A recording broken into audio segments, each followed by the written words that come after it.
Olá, meus queridos alunos, segundo ano, boa noite, tudo bem com vocês? Saudade de vocês, hein? Vamos lá então para uma aula. Aqui está na aula do dia 18 de junho, tá? Com o tema Estabelecidos e Outsiders, Assimilação e Aculturação. A habilidade é aprender o significado da relação entre estabelecidos e outsiders e compreender e operar com os conceitos de aculturação e assimilação. Bora lá? Primeiramente, a gente vai ver aqui umas frases típicas que a gente tem no senso comum, né? Basicamente, que a gente fala às vezes de um regionalismo, né, de uma região de outra, no caso do Brasil principalmente. Quando vem um nordestino para cá, ou a gente vai lá para o Nordeste, né, a gente escuta assim, o seu sotaque é muito esquisito, ou que roupa de baiano, a gente fala às vezes, né, na brincadeira, programa de índio, baiano é muito preguiçoso, o Acre existe, né? Todo carioca é malandro, no Amazonas só tem índio. Então tem várias frases que a gente coloca no nosso cotidiano que expressa exatamente esses estigmas, essas maneiras do regionalismo no Brasil e que geram um certo preconceito, né? Ó, tem até aqui uma imagem falando da linguística nossa, né? Dos regionalismos do nosso Brasil, né? Dessa diversidade cultural, né? Ba, Che, que é no sul, né? Oxente, Oxente Mainha, que é no Nordeste, né? So, Uai, Minas Gerais, Oxe, também no Nordeste, né?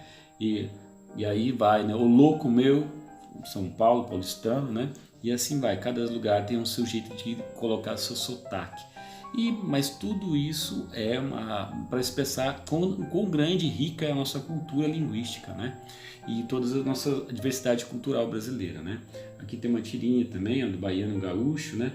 O gaúcho perguntando pro baiano, o gaúcho perguntando pro baiano, aqui que é o seu escritório? Daí o baiano falou, é aqui mesmo, porque aqui eu fico compondo minhas músicas pro carnaval, né? Então é um tirando sarro do outro aí. Mas é os estigmas que a gente tem, por causa das regiões que a gente mora, tá?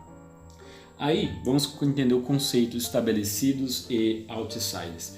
Quem falou sobre isso foi esse cara aqui, que essa fotinha aqui dele, é o sociólogo alemão Norbert Elias, de 1897 a 1990. E John L. Scottson, eles escreveram um livro chamado Os Estabelecidos e Outsiders, publicado em 1965, tá? E ele vai fazer uma análise das tensões ocorridas naquela época num certo bairro fictício, né, da Inglaterra, que ele chamava de Winston Parva. E aí ele fazia uma análise dessas tensões ocorridas acontecia lá. Daí ele chegou à seguinte conclusão. Quem que eram os estabelecidos, né? O conceito estabelecido, quem que era? Eram os antigos moradores daquele bairro da cidade, tá? Também se aplica para designar grupos que detêm mais poder, ou os mais ricos, né? Então os estabelecidos consideram-se como pessoas melhores. Porque moraram lá primeiro, entendeu? Chegou no bairro primeiro, morou primeiro e começou a construir a sua vida lá, a sua casa lá e tudo mais. Então, pressupõe que ele tem mais poder e mais direito sobre aqueles novos moradores que chegam, né? Então, os estabelecidos são os mais antigos moradores de um bairro ou de uma cidade. Isso é o conceito de estabelecidos, tá? E o outsider, a palavra do inglês significa de fora, né? Traduzir literalmente é de fora. Então, é alguém que veio de outro grupo, tá? Não é membro original daquele grupo que ele chegou, que está vivendo. Então são habitantes novos de um bairro, de uma cidade, né? E também são conhecidos como os grupos que detêm menos poder, menos prestígio social. Então o outsider é um estrangeiro, né? É aquele que chega e não conhece nada, né? Por exemplo, um baiano, um nordestino que vem para São Paulo e vem morar aqui, ele sofre preconceito por discriminação do jeito que fala, a maneira que ele, né, lidar com as coisas e tudo mais. Então ele é um outsider porque ele vem de fora, ele não nasceu aqui, ele não é um morador antigo daqui, mas ele se tornou um novo morador e ele vive ali misturado com o pessoal, entendeu? Então ele detém menos poder. Quem tem mais poder é quem está estabelecido, está ali há muito tempo já, naquele bairro ou naquela cidade, tá bom? Então, qual a diferença básica entre eles? É que o fato de que quem ainda tem mais poder, né? Quem ainda tem mais poder, quem tem mais dinheiro, quem tem mais capital, quem tem mais bens, quem tem mais status social ali. Então, são os estabelecidos. aqueles que já vivem bastante tempo ali. Inclusive a gente escuta muito isso na nossa cidade, né? Na nossa cidade aqui.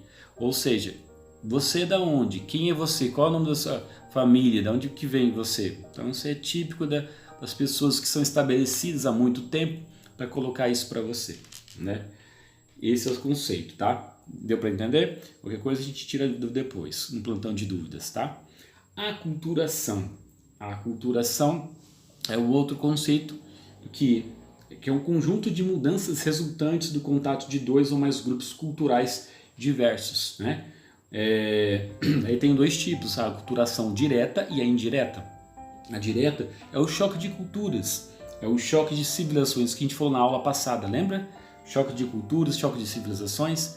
Então, os imigrantes, quando vêm para cá, o Brasil, os italianos, por exemplo, chegou aqui em Quiririm, por exemplo, né? Então houve um choque de culturas. Estavam os portugueses, os índios, os escravos aqui, chegou os italianos com seu tipo de cultura e trouxe os seus valores culturais para cá. Então houve um choque de cultura, houve uma aculturação direta, né? Do jeito de falar, de se comunicar, as comidas típicas, as danças típicas da sua região, e trouxe para a gente aqui. Por exemplo, né, a gente tem um exemplo disso aqui em São Paulo mesmo, a comida típica que mais o paulistano come é a pizza. E a pizza é um prato típico italiano, uma comida típica italiana, não é brasileira. E nós abrasileiramos a pizza, que se tornou, né, um prato típico do paulistano, né? A aculturação indireta é a influência que recebe pelas mídias digitais, redes sociais, né?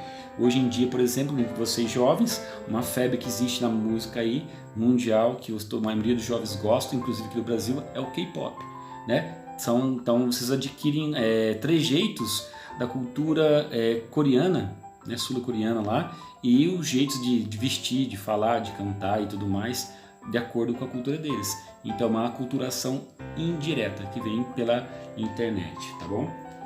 Isso é a aculturação. Vamos ao próximo conceito, que é assimilação.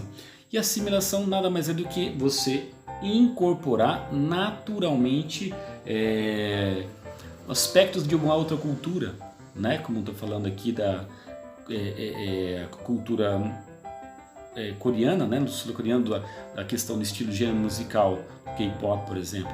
Então, alguns jovens se assimilam o jeito daqueles cantores lá se vestir, se maquiar, e até de jeito de falar, e até aprender a língua deles, né? Local. Então, isso é uma assimilação, incorpora naturalmente no seu dia a dia. E ela começa a andar roupas da mesma maneira que eles usam.